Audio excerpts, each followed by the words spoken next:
I'll be demoing the built-in Windows 10 screen recorder. So first, open your Start menu and type Game Bar, and you're going to launch the Xbox Game Bar app. You might not have ever seen this. It turns out it's a screen recorder. So make sure your microphone's enabled and make sure everything's set to go and click Record. Now you'll notice there's a little recording capture bar and it's recording now. So now I'm going to go into Teams and I'll do my demo. I'm going to show people how to open a meeting up in Teams. And so here's my demo and I'm all done, and I go back here and I click Stop Recording.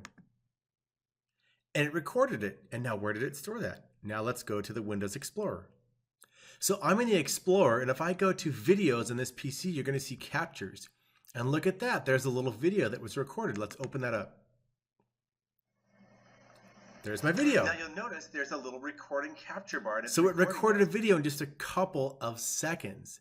Now, if you want to get even smarter on this one, there's a really cool shortcut. So if you hold down the Windows key and the letter G like this, it brings it right up. And I can hit record and boom, just in a couple of seconds. So the Windows key plus G launches the screen recorder.